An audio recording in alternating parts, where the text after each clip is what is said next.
Welcome to Broom Talk, the podcast where witches, healers, mystics, and magic makers gather to share their journeys, their tools, and their truth.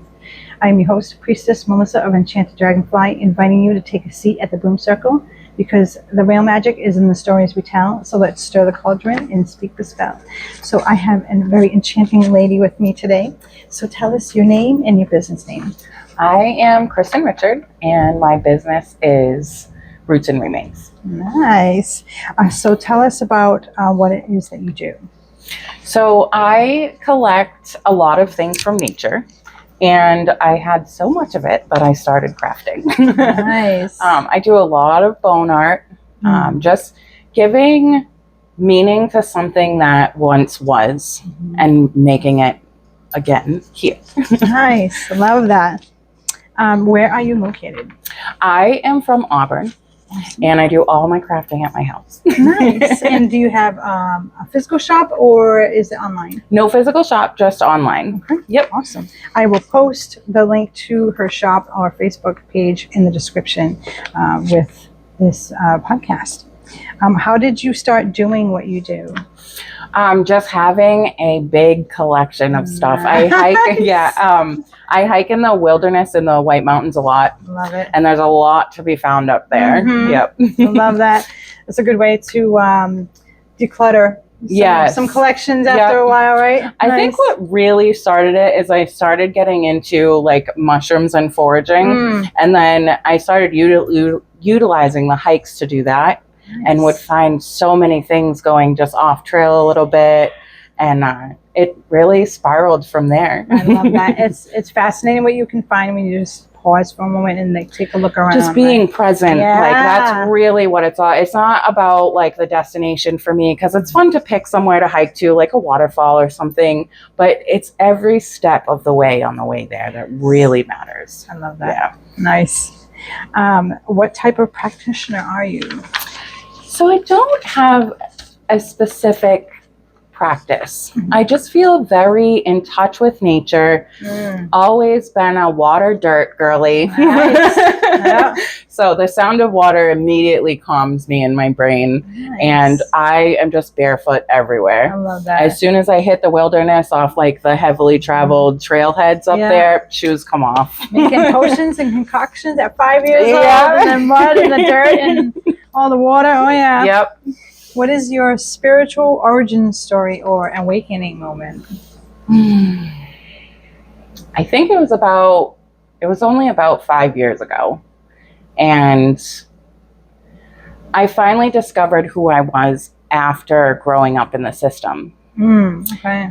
I finally discovered like I'm my own person and just took off with it. Started doing things I was super uncomfortable with, like new places and hey, let's just pull over. That place looks cool.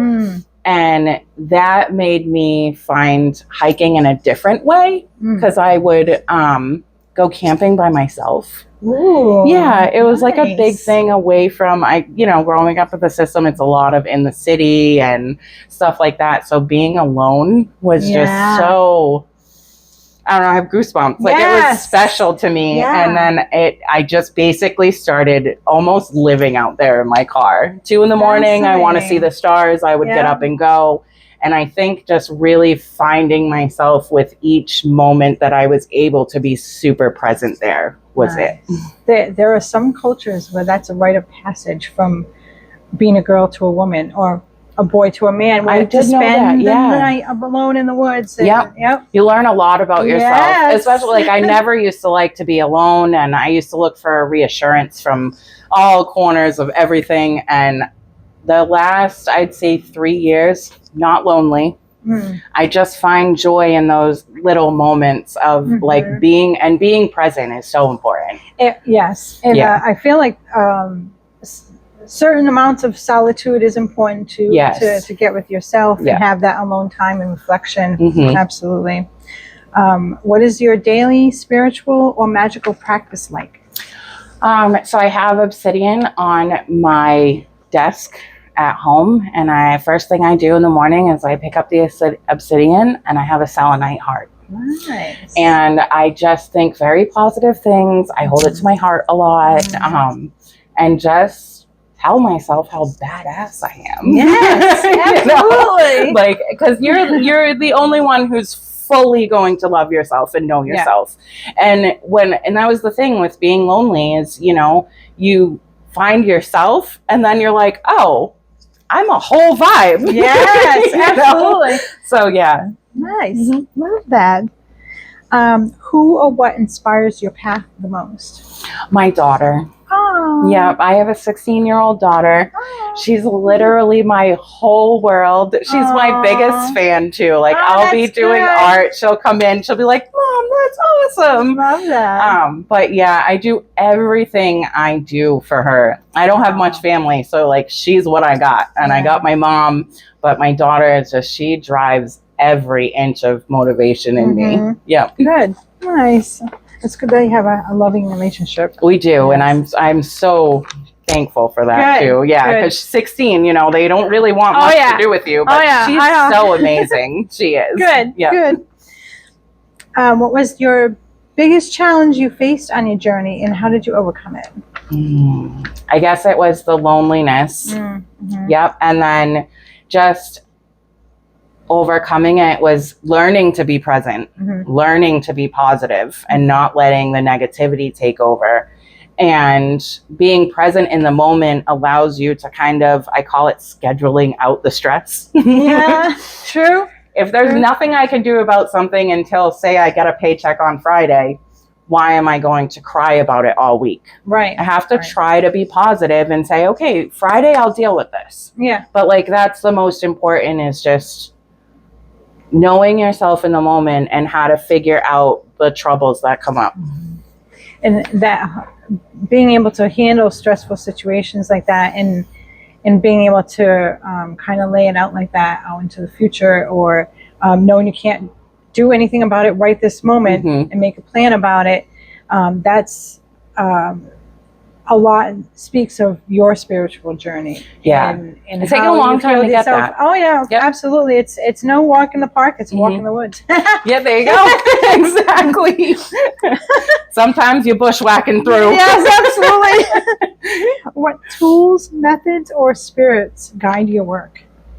I think mostly crystals and mostly the bones that I work with. They just have like so much meaning to me. I see, you know, if I have a deer skull that I did, was one of my first pieces, and like I can just see the deer running and being happy and like in the moment eating grass. Like it's not caring about anything else besides the day and the moment that it's in. And I think that was the crystals and the bones really drive me to do different pieces. And it takes forever because you place pieces and then you kind of walk away and you're like, I didn't really, I'm not feeling it. Yeah. So I just rearrange until I feel it. And the crystals really help that come together. Nice. Yeah. I think crystals are underrated, and they have such a vibe. They literally have their own frequency, each of them. And that's why, like, rose would be for rose quartz for love, or green aventurine for prosperity or abundance, and it has that frequency. I mean, these stones are millions and millions of years old, so of course they would have. It's a big reason. Every day at 4:00 on my Facebook, I do a post about a gem, a new gem, and how it helps you spiritually and how it helps the plants and nature around you. And I guess it does. Yeah, crystals are really the drive of my whole thing. I love it. And the way you lay out the posts it looks really good. Thank you. And the way, go check out her page. She really does some great stuff. And if you see one that you don't know about, it's okay, because I'm also learning, and I didn't know about all of the gems that came up. I just do a little research and I'm like, ooh, that one speaks to me today. Well, it's important to always be a student. Absolutely. How do you stay energetically protected and grounded? I would say it's the crystals, but it's just taking time alone and feeling whatever you're going through. Yeah, process it. Yeah, like you have to schedule it out, but make sure that you come back to it and always feel and really process through that, and just keeping that moment of peace for yourself. Yeah. I heard a saying once that it's okay to have baggage or unpack it slowly. Just don't move in. Right. Yep. So I've always said, like, when my daughter gets depressed, I tell her, I said, be depressed, feel it, go to bed, go crawl under your blankets, just don't move in. You're not allowed to live there. You have to come back out and be, you know, able to function again. Yeah. So do whatever you have to do. If you have to do that 2 or 3 times, that's fine too. Oh yeah. You know? Yep. It's okay to slowly unpack it. Absolutely. Yep. Life is hard. Put your helmet on. It's a good ride. For sure. What's one common misconception about your craft or your work? I'm really not sure. I haven't had many questions come up about it.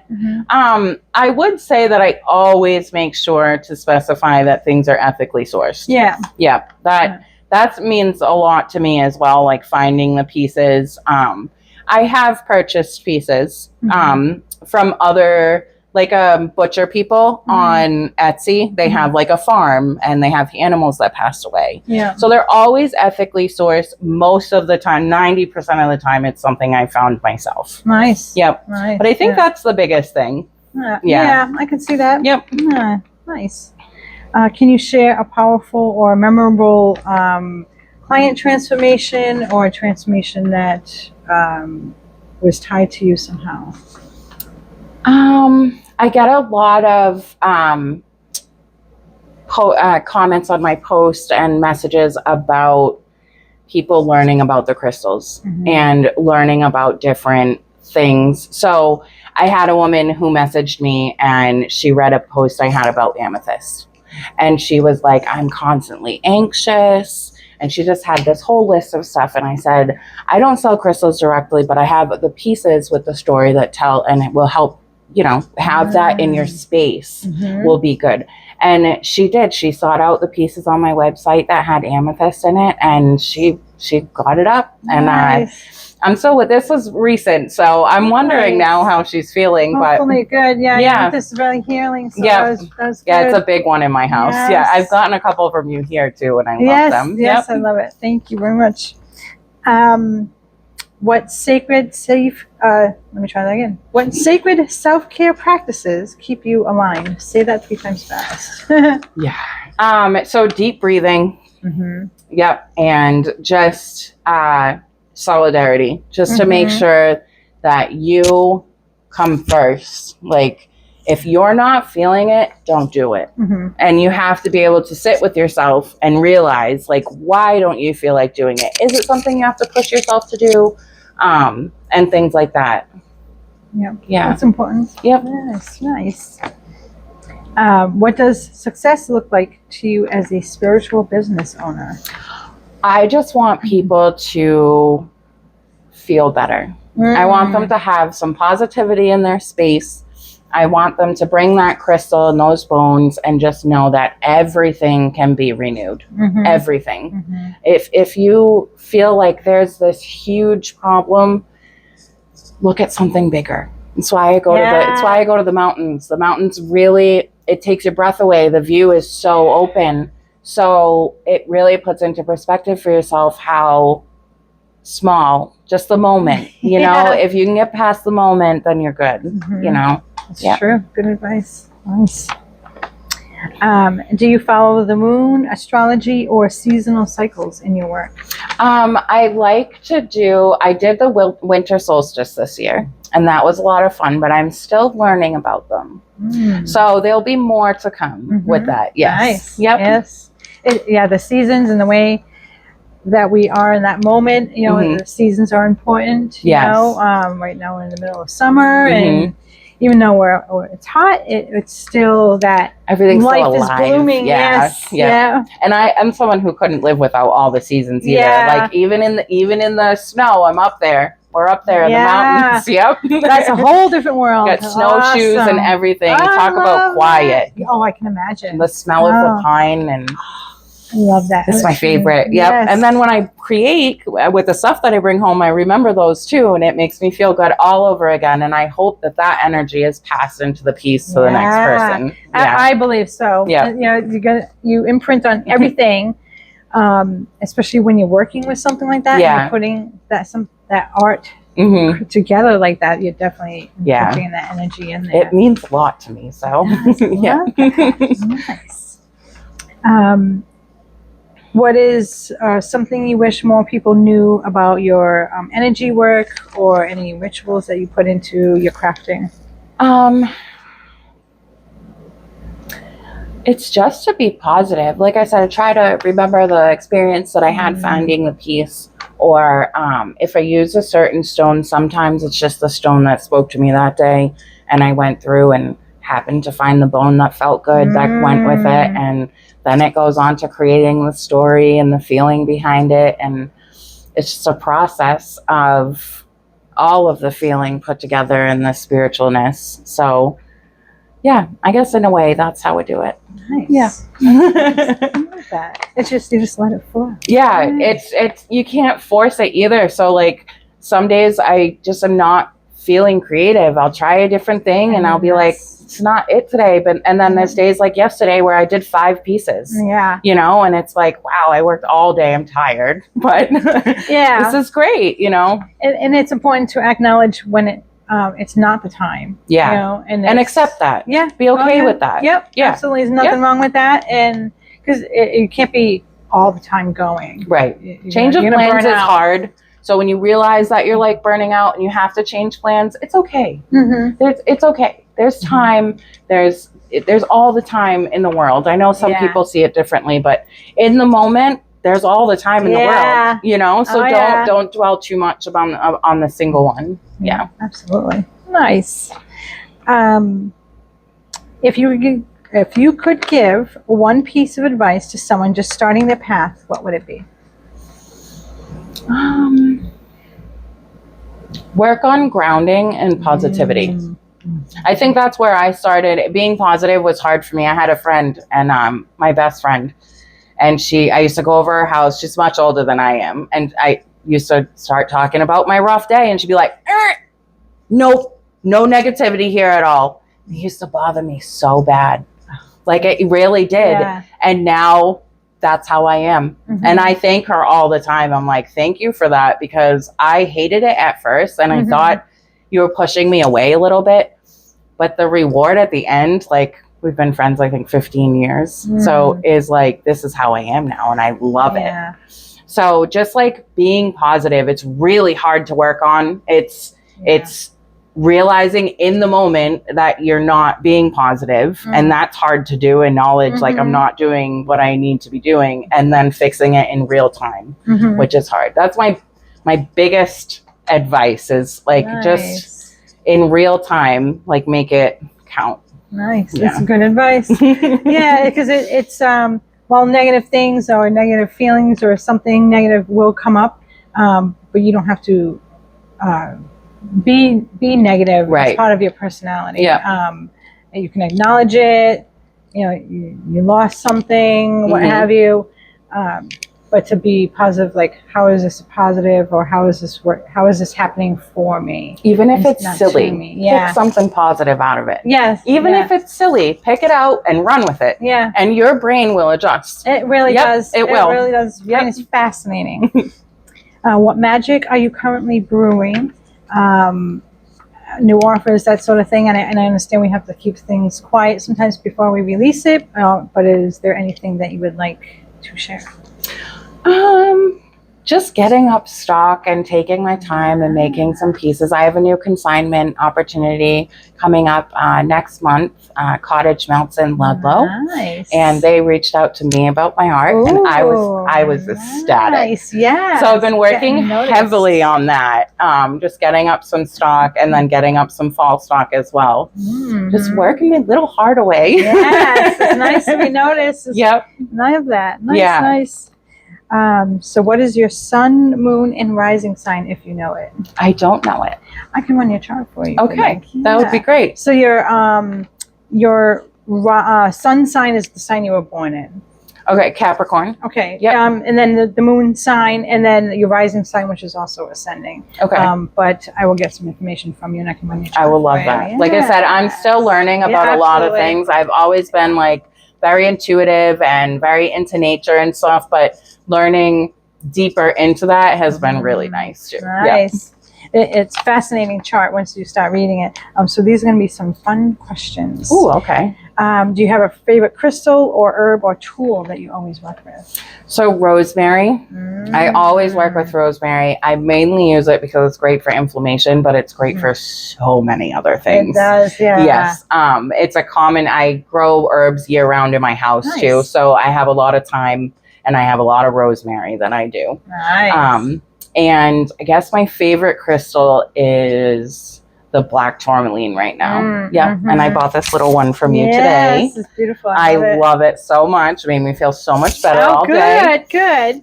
But yeah, the black tourmaline, just a huge protective vibe I get from it. It's just I'm all about it right now. Yeah, nice. Love it.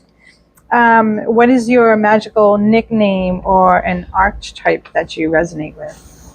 I don't think I have one. That's okay. Yeah, what is an archetype? If I remember correctly, it's like a different type of character or characteristic of yourself. So like you may be Kristen here, but if you're practicing, some people have like a witch's name. It would be something like that. Well, maybe I'll find one. Yes. Maybe I Nice. You could give yourself one. Someone could give you one. Yeah, I think I'd like to wait for something to come up, and maybe somebody says something about an art piece, and I'll be like, that's it. Right there. It'll come when it's time. Yep. Absolutely. We'll find you. Tea or tincture? Tincture. Oh, nice. Yes. Tarot or runes? Tarot. Tarot. Yep.